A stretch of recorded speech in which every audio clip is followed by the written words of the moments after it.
J'aimerais nous relire un passage du psaume 102 pour nous conforter dans l'idée que la miséricorde n'a pas attendu le Nouveau Testament et ces belles paraboles de Jésus, la parabole du Fils prodigue par exemple, et que c'est toute la Bible qui est imprégnée, imbibée de cette miséricorde de Dieu. Écoutons.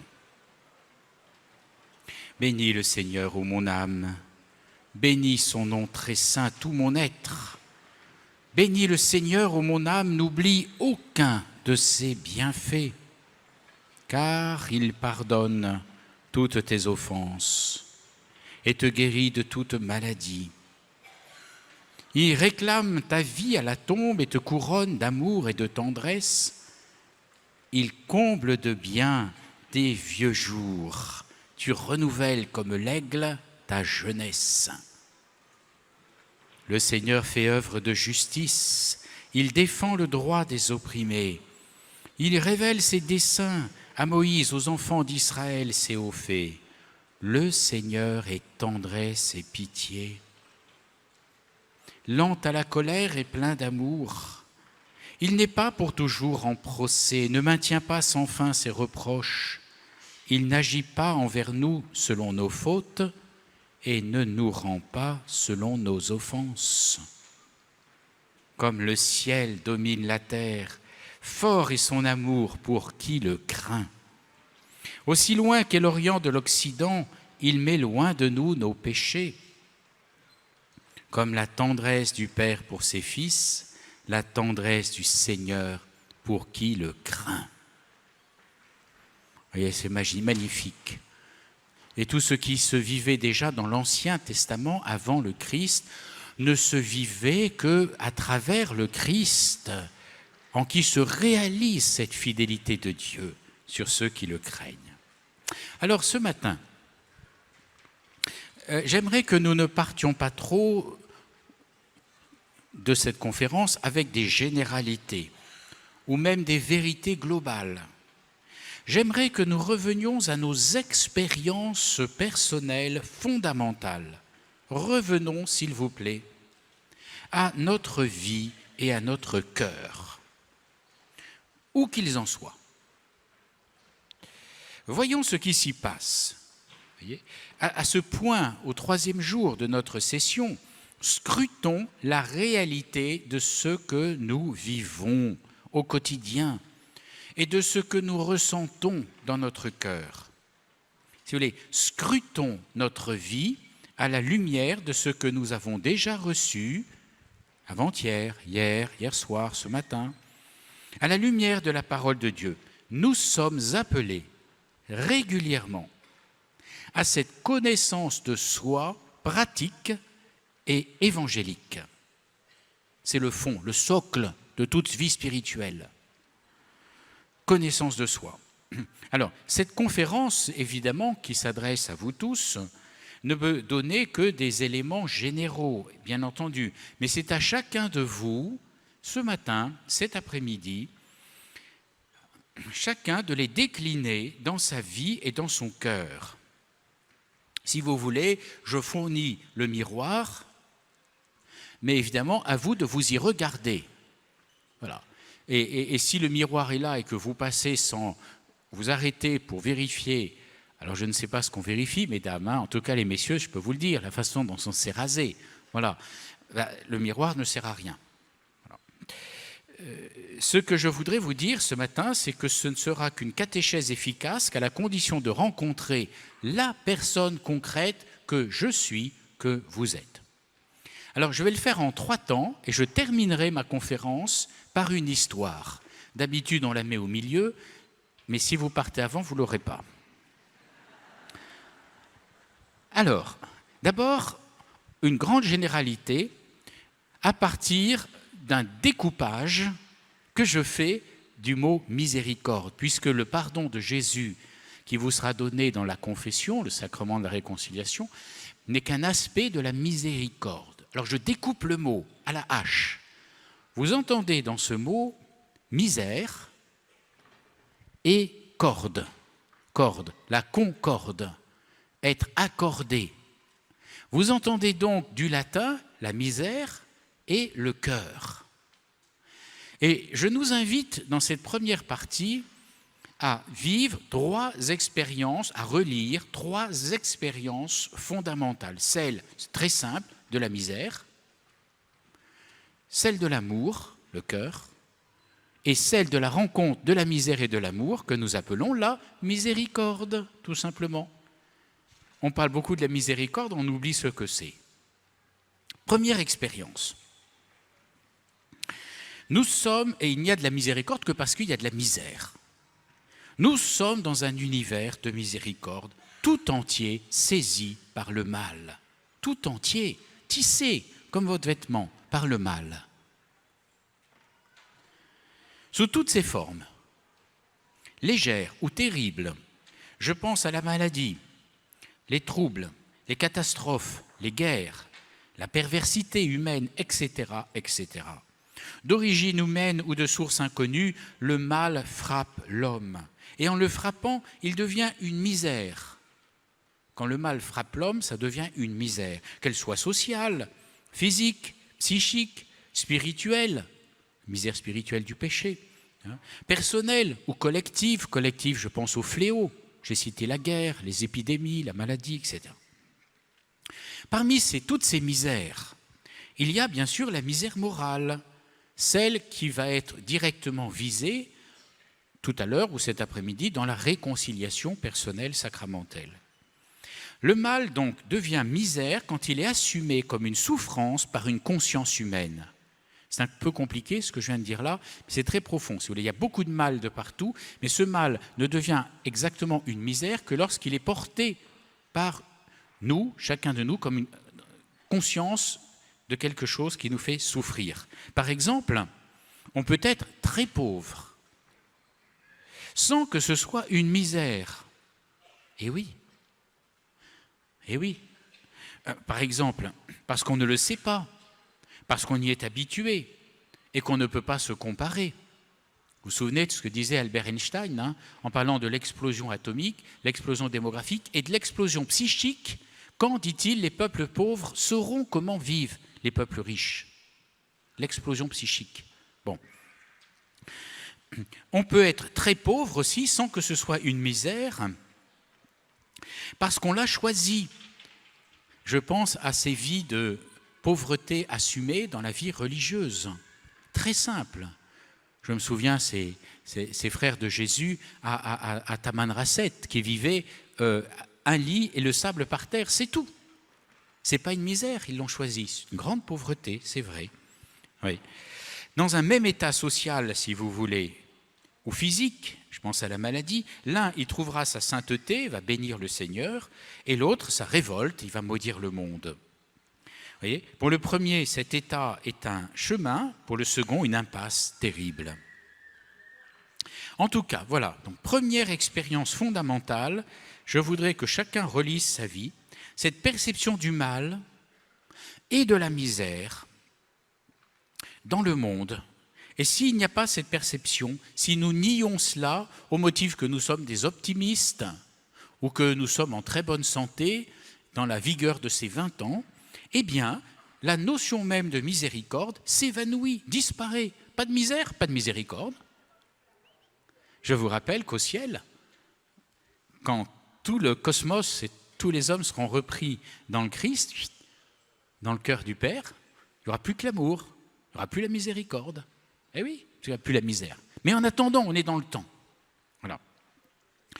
Même au ciel, tant qu'il y a des frères souffrant sur cette terre, nous serons habités par un cœur de miséricorde, parce que nous verrons cette misère humaine qui est sur la terre. Je pense à Sainte Thérèse de l'Enfant Jésus. Je passerai mon ciel à faire du bien sur la terre. Elle le sait, ce n'est pas parce qu'elle est dans le cœur du Père, sainte, qu'elle oublie la misère de ses frères. Alors, première expérience fondamentale, relisons notre vie. Le chrétien fait l'expérience de cette puissance formidable du mal, de la misère, combien elle pèse sur lui, sur son frère, et qui pèse parfois jusqu'à l'écraser, l'écrabouiller. Oui, la misère en nous et autour de nous n'est pas une apparence, Ce n'est pas un mauvais songe, c'est une réalité féroce qui nous épargne peut-être, bénissons le Seigneur. Je le dis parce que moi vraiment je suis plutôt en bonne santé, des tout petits bobos de rien du tout. Bon voilà, donc je le dis, tant mieux. Mais qui de toute façon nous atteint au plan spirituel à travers nos erreurs, nos fautes, nos péchés. Deuxième expérience. À chaque fois, essayons de relire notre vie. Nous sommes dans un univers de miséricorde parce que l'amour traverse ce monde, le pétrit, le tisse tout entier. Alors je vais repartir de saint Augustin. Lorsqu'il dit, par exemple, il dit « l'amour de la pierre pour le centre de la terre ».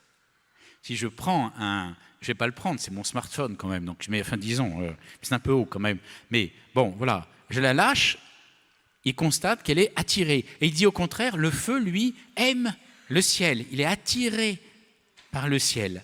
Vous voyez ? Donc, même dans les réalités les plus matérielles, les plus simples, il y a des forces d'attraction, des forces d'attirance. Il dit, mon poids, c'est mon amour, dit saint Augustin.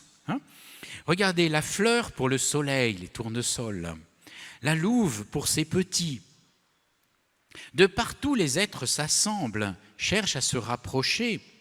Les réalités les plus simples, comme les plus évoluées, ne se contentent pas de rester les unes à côté des autres, placées dans un même univers, mais en s'ignorant. Elles tendent à se rapprocher, à se correspondre et parfois à s'unir. C'est pas toujours gagné, voilà, l'union. Le monde des hommes n'échappe pas à cette donnée fondamentale. Je sais bien que l'individualisme fait des ravages et nous rend presque incompréhensible une vie vécue pour les autres. La question de la vocation, je l'effleure tout simplement, des vocations particulières au sacerdoce, à la vie consacrée par exemple, se heurte d'abord à cet obstacle principal qui est l'individualisme, c'est-à-dire le contraire d'une vie pour les autres, bien sûr. Malgré tout, la force d'attraction entre deux êtres qu'est l'amour agit entre nous, entre les hommes. Voilà.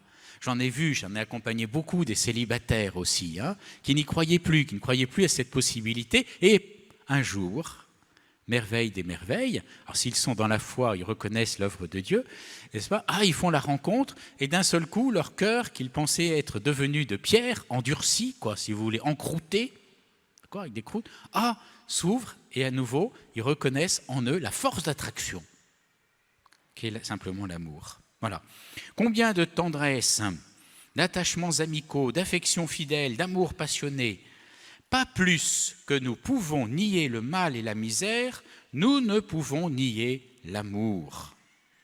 Aucune déception, souvent due à des trahisons, ne peut nous contraindre à ne plus croire à l'amour. Il est certain que dans nos vies, des expériences douloureuses se conjuguent parfois à notre fond d'écocentrisme pour rejeter la pertinence et la nécessité de l'amour. Jésus lui-même a été trahi par Judas. Et c'est par le signe de l'amour, un baiser s'il vous plaît, au jardin de Gethsémani, qu'il est dénoncé à la troupe ennemie. Bon, on le sait ça. Oui. Mais l'amour ne quitte pas ce monde pour autant.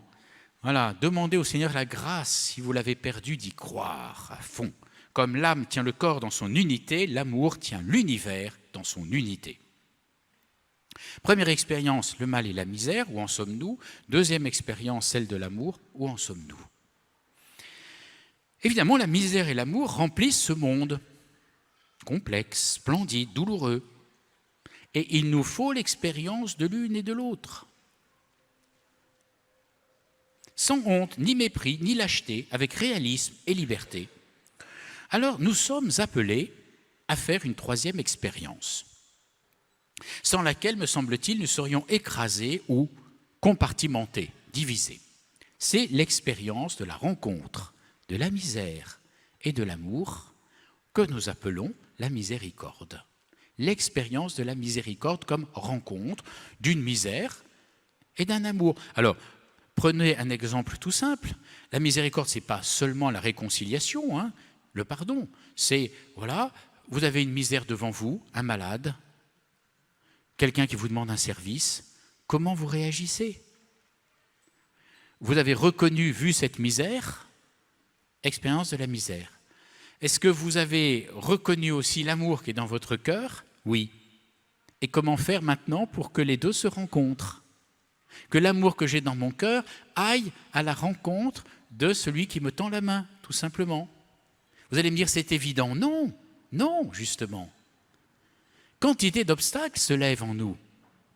Je pense à cette jeune femme qui me racontait, alors ça vous paraît idiot parce que c'est son obstacle à elle, mais vous en avez peut-être d'autres pas meilleurs, qui rencontre parisienne régulièrement des gens qui font la manche, qui tendent la main, dans le métro. Et son cœur lui disait « donne ». Mais elle ne pouvait pas persuader que tout le monde allait la regarder. Elle ne donnait pas. Jusqu'au jour où, grâce de Dieu, cet obstacle qui était dans sa tête, on est bien d'accord, mais comme la quasi-totalité de nos obstacles, elle se décide à aller donner la pièce, elle s'aperçoit que personne ne la regarde, et elle se trouve joyeuse d'avoir donné. Voyez ? Donc elle a fait l'expérience de la pauvreté, de son amour, et maintenant, de la rencontre des deux. C'est l'expérience. Bien sûr, si la misère, s'il n'y a pas de rencontre possible, alors nous sommes des êtres partagés. Une part de moi vit de l'amour et une autre de la misère, et on s'arrange. On a tous nos stratégies intérieures, nos tactiques. Voilà. Alors que Dieu nous invite précisément à cette rencontre, à ce face-à-face de l'amour et de la misère, de reconnaissance réciproque et de débordement de la misère par l'amour. Je vais y revenir. Je prends un exemple, un autre. Je reconnais en moi par un examen de conscience une profonde misère. Voilà. Ça, c'est ce qu'on appelle l'examen de conscience. Bon. Ça peut être de la lâcheté, tout simplement. Je suis fasciné de ça. Le courage, c'est pas la vertu la mieux partagée. Bon, voilà. Je sais mes limites dans la relation et je craque, par exemple, si je suis marié, devant les inerties de mon épouse ou les incompréhensions de mon époux, ou l'inverse. Ça, je ne prononce pas par expérience. Ok. Laissant de côté toutes les nuisances des autres, j'identifie d'abord mes actes volontaires qui égratignent ou détruisent l'autre, la relation, ce monde qui m'entoure. D'un autre côté, je sens en moi, à côté de ces limites, des amours profondes qui sont justement contrariées par mes péchés. Ah, j'aimerais lui manifester, j'aimerais aller vers, et puis je me heurte au fait que je peine à me lever, je peine... Et là. Que dois-je faire? Comment vivre cette duplicité? Nier l'un au profit de l'autre en sous-estimant ou en surestimant la portée de mes fautes, mais il y a de quoi déprimer, de s'enfermer dans une neurasthénie spirituelle, ce qu'on appelle l'acédie dans notre jargon, n'est-ce pas? Voilà, je suis tellement écrasé par les péchés que... Bon. Non. Est-ce que mon péché va pourrir mon amour, finalement? Ou est-ce que mon amour va faire semblant d'ignorer ma misère et mon péché? Bon. Alors, la Bible nous explique, je termine ainsi mon premier point, que loin d'abandonner l'homme à une misère, Dieu va restructurer le monde de sorte qu'il y ait la possibilité, toujours, même si ça prend du temps, il y a toujours la possibilité d'une rencontre entre la misère et l'amour, de sorte que cette rencontre ne tourne pas à un choc frontal, de sorte que cette rencontre ne tourne pas à la mort de l'amour, sous le poids du péché et de la misère.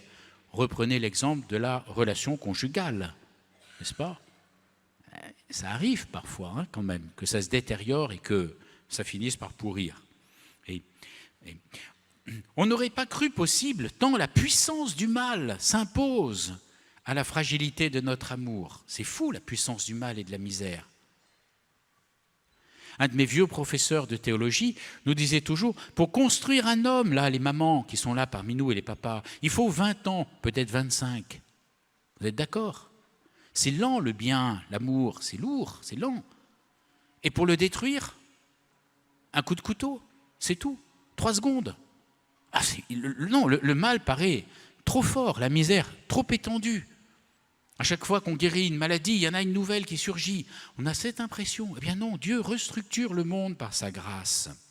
Grâce à Dieu et à la croix de Jésus, dans cet affrontement stupéfiant entre la vie et la mort, entre l'amour et la misère, ce sont la vie et l'amour qui l'emportent si nos cœurs sont prêts. Dans le sacrement de la réconciliation, l'Église nous invite à cette troisième expérience très intime, très intense, l'expérience de la rencontre salutaire entre la misère humaine et l'amour divin, et c'est l'amour qui l'emporte. Mon deuxième point, c'est que pour être vécu avec force, cette troisième expérience de la rencontre, donc de la miséricorde elle-même, si vous voulez, qui ne peut pas se passer, que je sois bien clair, ni de l'expérience de la misère, ni de l'expérience de l'amour. C'est une affaire d'amour, le sacrement de la réconciliation. Sinon, c'est qu'une affaire de justice et de règlement de compte. Bon, je t'ai volé 1000, allez, je te rends 1000 et puis terminé. Là, c'est plus la miséricorde. On est bien d'accord. Alors, pour être vécu avec force, cette troisième expérience réclame une certaine disposition du cœur. Dieu fait son travail, c'est la grâce, et il nous demande aussi, c'est ce qu'on appelle le mérite humain, d'avoir un cœur bien disposé. Alors, et si on l'oublie, eh bien la miséricorde va glisser sur nous comme l'eau, la pluie sur les plumes d'un canard. La Bible nous parle de cette disposition avec une expression un peu particulière. Elle dit la crainte de Dieu. La crainte de Dieu, la sainte crainte de Dieu. La crainte de Dieu est le commencement de la sagesse. C'est un refrain pratiquement. Là, je vous cite le livre des Proverbes au chapitre 1 ou le psaume 111, mais ça revient très régulièrement. Rien ne commence vraiment dans le spirituel chrétien, réel, non fictif, dans la vraie vie spirituelle et non imaginaire, sans cette crainte de Dieu. Alors, comment je vais la définir de la façon suivante, pour qu'il n'y ait pas d'erreur. La crainte de Dieu, c'est une sensibilité particulière à Dieu. Tout à l'heure, ceux qui étaient à la messe, dans l'homélie, j'ai commencé à dire, il y a une disposition dont je vais vous reparler. Alors, si vous ne vous souvenez pas, c'est que le sermon ne vous a pas marqué, ce n'est pas du tout grave, si vous avez bien vécu la messe. Voilà. Et c'est très bon pour l'humilité du prédicateur. Alors, une sensibilité particulière à Dieu, c'est facile à comprendre quand même. Non, je vais quand même développer. Alors, évidemment, le mot crainte en français suggère la peur de Dieu. Ah non, voilà, Monseigneur Ravel, vous n'allez pas recommencer à revenir au catéchisme de nos grands-parents où il fallait craindre Dieu, avoir peur de lui et de ses châtiments. Moi, je suis désolé. C'est que on a peut-être mal compris la crainte de Dieu, mais n'empêche que c'est indispensable, donc je ne peux pas ne pas vous en parler. Alors, en fait, dans la Bible, la crainte se comprend comme un sentiment filial qui se trouve découplé dans nos 7 dons du Saint-Esprit par le don qu'on appelle de la crainte et le don de la piété. Mais dans la Bible, la crainte de Dieu, ça résume les 2 dons de l'Esprit Saint. Alors, tout commence avec cette crainte de Dieu, répète la Bible. Ne l'oublions pas. Au départ de notre vie avec le Seigneur, dont la miséricorde sera un influx, évidemment, énorme. Il n'y a pas d'abord un catéchisme reçu de l'extérieur, même une super conférence faite par un successeur des apôtres. Non. Il y a un sentiment singulier, tenace, une disposition de notre esprit, de notre cœur, sur lequel nous devons revenir sans cesse. Je vais le dire autrement. Il n'est pas défendu de faire de la théologie. Mais 10 doctorats de théologie ne font pas la première fibre, la première pierre de cette crainte. De même que 10 livres lus sur Mozart ne feront pas une sensibilité à la musique de Mozart. On peut tout savoir sur Mozart sans être sensible à cette musique. Voilà. On peut être sourd, mais pas aveugle, lire sans entendre. Le mot sensibilité intérieure exprime donc une activité de notre esprit jointe à des émotions, mes amis. À des émotions. Par elle, le corps est impliqué parfois jusqu'à des états extatiques, évidemment, mais ça c'est rarissime, hein. Ne le demandez pas au Seigneur, c'est lui qui choisit. Nous sommes sensibles à telle beauté et beaucoup moins à telle autre. Vous voyez, à telle forme d'art, à telle musique, à telle personne et moins à telle autre. Ah, soyez pas choqués de ça, hein. C'est quand même tant mieux pour être fidèle dans la vie conjugale, hein. Bah oui, on est plus sensible à telle jeune fille et on ne comprend pas pourquoi quand on est un jeune homme. Voilà. Et il faut parfois que ce soit un ami qui vous dise bah, tu l'aimes, imbécile. Ah oui, oui, c'était ça, oui, d'accord. Bon, voilà. On est plus sensible, voilà. Il y a plus ou moins d'affinité. De même que nos organismes réagissent avec plus ou moins de violence à certains éléments, à certains graminées, allergènes. Moi, je suis allergique, c'est le rhume des foins. Ça provoque en moi une réaction très virulente, j'éternue, etc., etc. Alors, je ne vous dis pas d'être allergique à Dieu, bien compris. Vous voyez, mais on est plus ou moins sensible à Dieu. Voilà. Et je me permets de dire que nous réagissons différemment alors que nous partageons la même foi.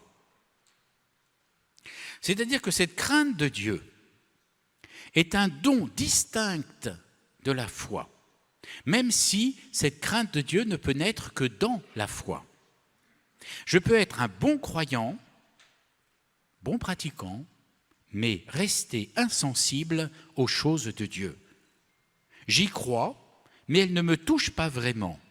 Par exemple, j'adhère par la foi à la mort du Christ en croix et à sa résurrection, mais je n'éprouve aucune douleur intérieure. J'en comprends les enjeux, le salut de l'homme, mais je n'en pleure pas. Je n'ai pas de douleur intérieure.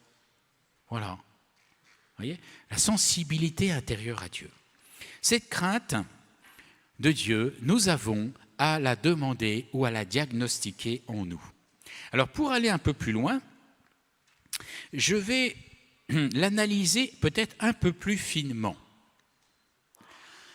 Apparemment, cette sensibilité à Dieu porte uniquement sur Dieu, justement. Est-ce que je suis sensible à sa présence, à sa réalité, à ses volontés? Mais en réalité, elle se donne à nous dans un sentiment double. Et il faut que ces deux sentiments, ce double sentiment, habitent notre cœur quand je vais me confesser. Voilà. C'est une piété, une sensibilité à Dieu, et en même temps, une certaine sensibilité à l'homme que je suis. D'accord? Je ne vous demande pas d'être des philosophes, je vous demande une sensibilité à Dieu comme Père, et évidemment à l'homme que je suis comme Fils. Sinon, ce n'est pas mon Père. Cette crainte de Dieu, elle porte à la fois sur Dieu et sur moi. Moi, alors, il n'y a pas de piété filiale si je ne reconnais pas à la fois que Dieu est Père et que je suis son Fils. Bien sûr que progressivement, je vais découvrir, au fur et à mesure de l'avancée de ma vie chrétienne, qu'il n'y a en fait qu'un seul Fils. C'est le Fils éternel, c'est Jésus. C'est une découverte, ça, vraiment. Et en même temps que je découvre ça, je vais découvrir, mais là je fais un peu de théologie, donc je passe très vite, qu'en fait, je ne suis que fils du Père que dans le Fils. Voilà pourquoi il est notre maître absolu, quoi. Je ne pourrais pas vivre cette sainte crainte de Dieu sans lui, en dehors de lui. C'est avec lui. Bon, peu importe. Alors, gardez ça dans la tête. Donc, il faut que j'ai le sens du Dieu vivant, une certaine sensibilité personnelle à Dieu, mais aussi une sensibilité personnelle à moi-même comme image de Dieu, image appelée à devenir sa ressemblance dans le mystère de la grâce. Il faut que je sois sensible au fait que je suis une personne humaine transcendante. Sinon, le péché n'a pas de sens. Voilà.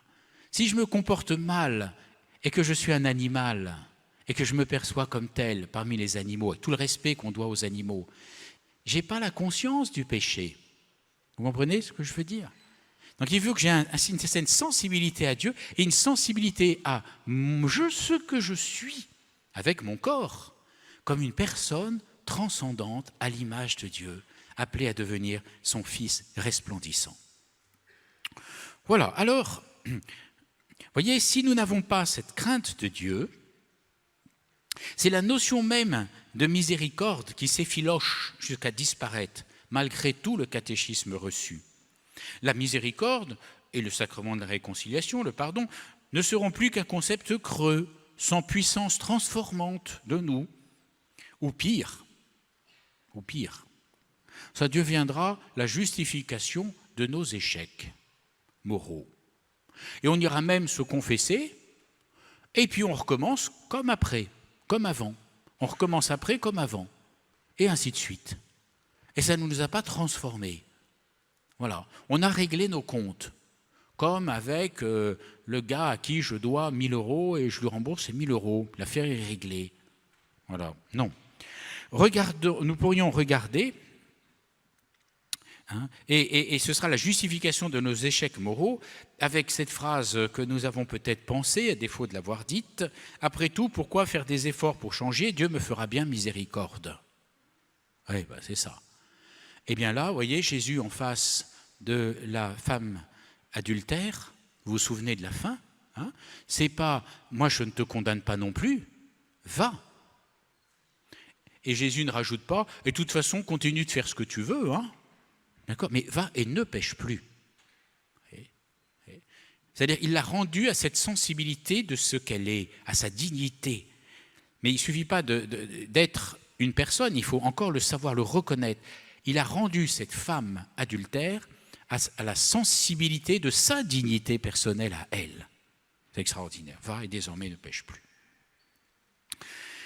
Voilà, la puissance, comme le fils aîné de la parabole du fils prodigue, la puissance qui ne se reconnaît jamais comme fils, ton fils. Il ne parle jamais de son frère, il ne parle jamais du père, n'est-ce pas? Bon, ton fils, comme s'il était extérieur, il est insensible au père et à sa réalité de fils. Il ne peut donc pas profiter des biens de son père. La puissance infinie de la miséricorde divine se heurte à notre insensibilité à l'égard de Dieu Père. Oui, le commencement de la sagesse, c'est-à-dire de la dégustation de Dieu, c'est ça la sagesse, c'est la crainte de Dieu. Le principe nous est connu, les pécheurs se croient justes et les saints se croient pécheurs, et les justes se savent pécheurs. Précisément, parce que pour ce que je viens de vous expliquer, le pécheur qui a perdu sa sensibilité à Dieu et à lui-même, comme fils, ne voit pas l'intérêt de ses péchés, ni leur importance, il ne les voit même pas. Donc les pécheurs se croient justes, ils ne le sont pas, ils se le croient. Les saints, ceux qui ont été justifiés par Dieu, eux, au contraire, ont une sensibilité à Dieu extrêmement forte. Du coup, ils se savent pécheurs, et souvent bien plus que nous. Et parfois pour des choses qui nous apparaissent à nous, pardonnez-moi de le dire, en tout cas à moi, des petites poussières de péché sans importance. D'accord? Oui, mais pour eux, c'est très important. Alors, je vous rassure ou je vous inquiète, la réconciliation, allons-y, nous rendra cette perception, cette sensibilité, cette crainte de Dieu si elle a disparu. Elle la nourrira si elle a faibli. Elle la fera grandir si elle a gardé sa vigueur. Mais il nous en faut un minimum. Il nous en faut un minimum. Là, je suis obligé de le dire. Voilà. Oui. Vous voyez, le fils cadet de la parabole qu'on appelle improprement du fils prodigue, alors qu'elle porte sur le fils prodigue et sur le fils aîné. Le fils cadet ne revient à son père que précisément quand il peut à nouveau dire « Père ». Alors il est encore très loin, c'est vrai. Voilà. Et c'est l'embrassade du Père qui va le fortifier complètement, lui rendre toute sa dignité de fils. Mais il faut quand même demander cette grâce, ce minimum, Seigneur. Vous pouvez le demander là, tout en mangeant. Là. Je ne sais pas par contre si vous mangez en silence ou pas, là, je ne sais plus les consignes. Voilà. Mais voilà, demandez intérieurement, Seigneur, donne-moi cette crainte de Dieu, cette sensibilité à tes volontés, à ce que tu es, à ta présence, à tout ça, à ton amour. Vous voyez, quelle est celle qui a le plus la sensibilité à Dieu? C'est la Vierge Marie. C'est pour ça que dans notre tradition, on l'appelle parfois la lyre, la harpe du Saint-Esprit. Voilà. Les moindres motions de l'Esprit Saint, elle réagit. Son cœur, son corps, tout son être vibre et chante et résonne à l'Esprit Saint. Vous pouvez lui demander cette grâce incomparable. Voyez ? Marie et le Christ ont un lien. Oh, j'aurais aimé vous développer ça, mais je n'ai pas le temps. Ont un lien particulier avec notre péché, n'est-ce pas ? Le Christ, c'est pour ça qu'on dit le pardon de Jésus, parce que c'est lui qui tue dans l'œuf notre péché, la puissance. Tandis que Marie, elle porte avec nous, elle nous permet de survivre à nos péchés. Voilà, c'est sa tendresse maternelle. Elle accompagne chacun de nos péchés, c'est magnifique. Alors, dernier point, et j'en viendrai comme conclusion à notre histoire, parce que je vous l'ai promis. Vos petits sont encore à garder pendant un quart d'heure. Donc, 3 expériences, une disposition de notre cœur qu'on appelle la crainte de Dieu, qui est le commencement de la vie spirituelle avec Dieu. Et cette crainte de Dieu va provoquer très régulièrement en nous une autre disposition, un autre sentiment très particulier. C'est la tristesse. La tristesse. J'emploie un mot français, et la tristesse en face, dans la miséricorde, la tristesse de notre péché, cette sainte tristesse qui nous permet de bénéficier de la miséricorde. Dans le catéchisme que vous avez peut-être reçu, cette tristesse, nous l'appelons la contrition. Il y a le mot tristesse dedans, ou l'attrition. La contrition, c'est une tristesse forte, une douleur intérieure. Je souffre de mon péché, et je souffre parce que mon péché contredit l'amour de Dieu. Entre guillemets, le fait souffrir. Ça, c'est la vraie contrition. J'ai blessé le cœur de mon Père. Alors ça, c'est la contrition, et c'est une douleur intérieure qui me fait pleurer. C'est magnifique. C'est une sainte tristesse. Alors, je sais bien que saint Paul dit « Soyez toujours joyeux ». Mais la joie du Seigneur cohabite avec la tristesse que nous éprouvons plus ou moins intensément dans notre cœur en face de notre péché. Cette sainte tristesse nécessaire pour recevoir le pardon, cette douleur de notre péché, est un fruit de la crainte de Dieu, qui va beaucoup plus loin. Puisque la crainte de Dieu, je le redis, c'est une sensibilité à tout ce qui est Dieu et tout ce que nous sommes. Voilà. Par exemple, la sainte crainte de Dieu nous rend sensibles aux dons que Dieu nous a faits. L'être prodigieux que je suis, les charismes qu'il me donne. Voilà. Il m'a choisi pour être son instrument. Voilà, ça c'est merveilleux. Voilà. Donc la crainte de Dieu ne s'exerce pas qu'en face de mes péchés. Mais quand elle est en face de notre péché, alors elle provoque en nous une tristesse forte qu'on appelle la contrition, ou une tristesse un peu plus molle, on est un peu moins triste, et pour des mauvaises raisons, qui s'appelle l'attrition. Et dans les 2 mots, vous avez entendu le mot tristesse. Si vous voulez, l'attrition, c'est une contrition molle. Et on est triste parce qu'on s'aperçoit que le péché nous fait souffrir. C'est déjà pas mal. On a réalisé qu'il nous enferme. Voilà, c'est déjà pas mal. Oui, en fait, la miséricorde, c'est bien le cœur en fusion du Christ qui brûle et compatit en face de notre misère humaine.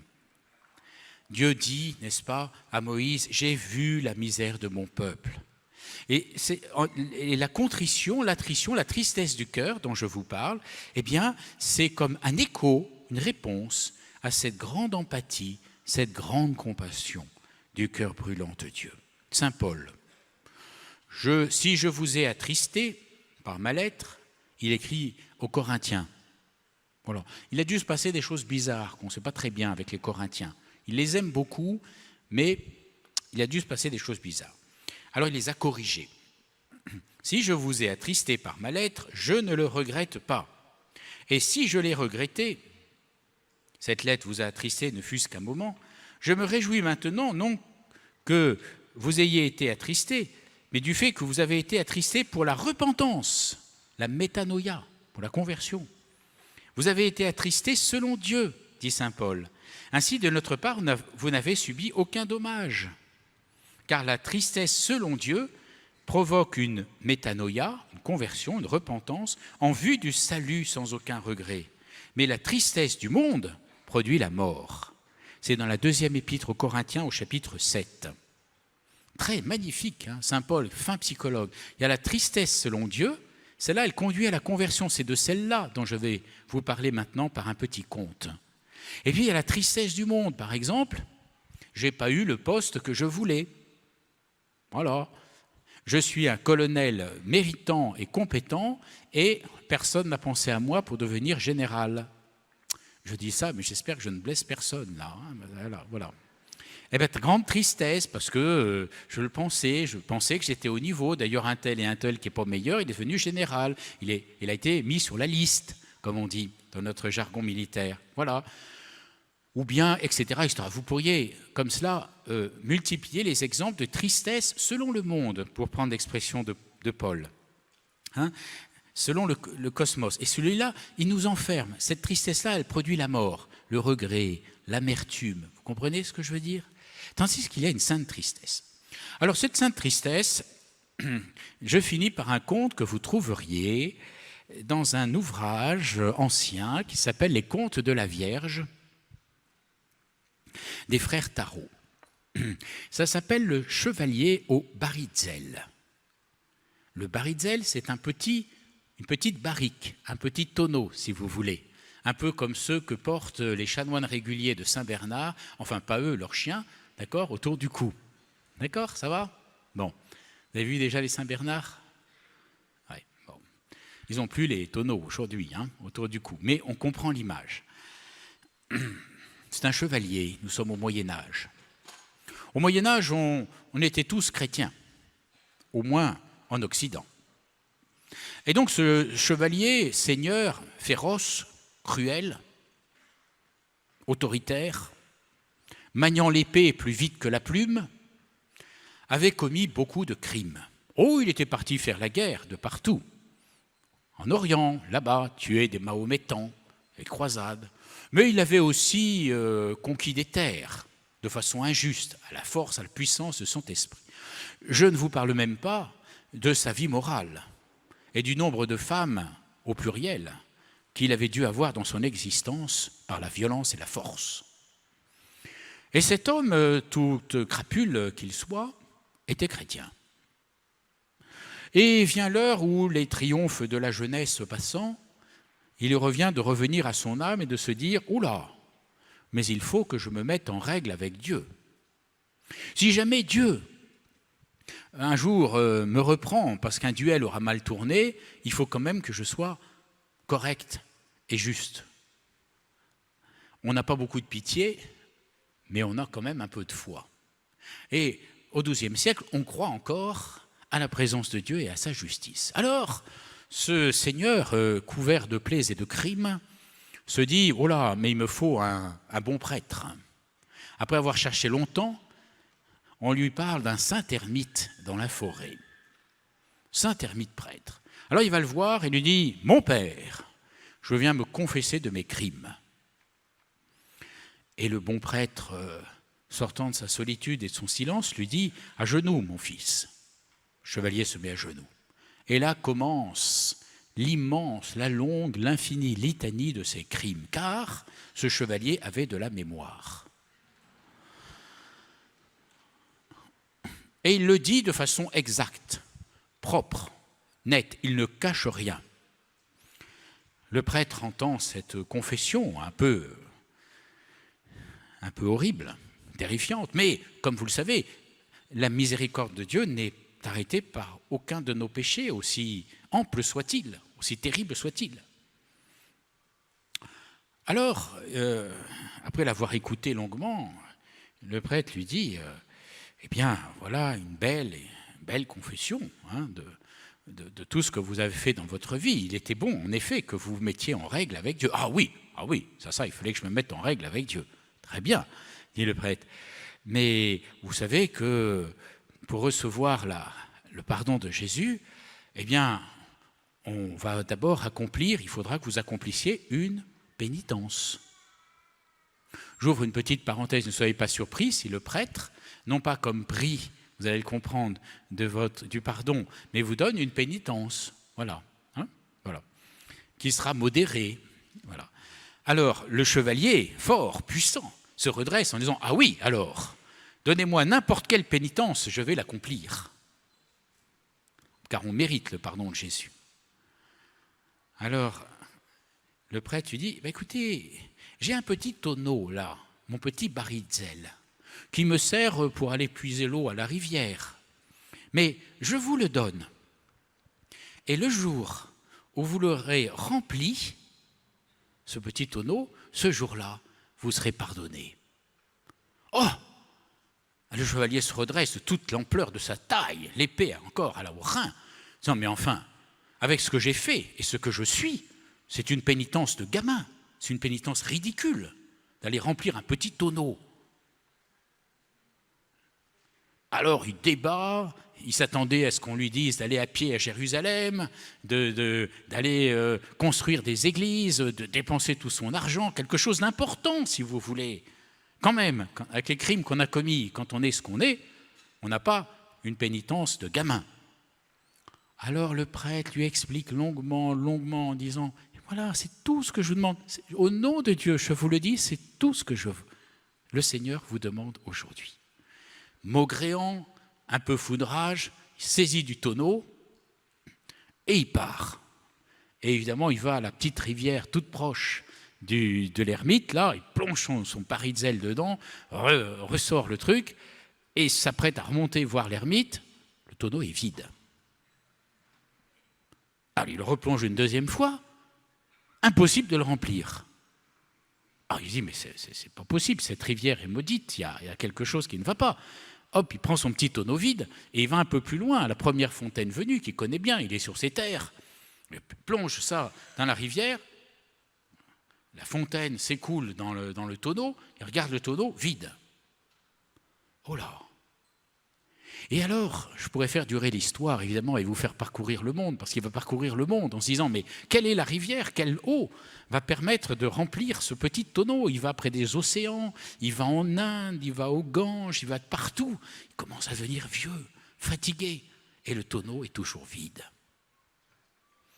Et un jour, il s'arrête près d'une chapelle de la Vierge. C'est pour ça que ça s'appelle les contes de la Vierge.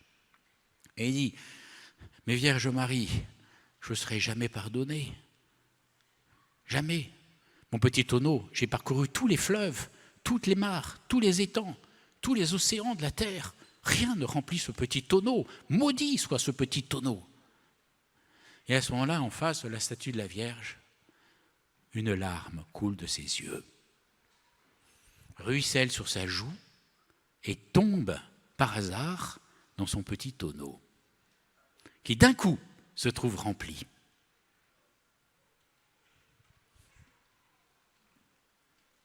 Et l'histoire se termine là.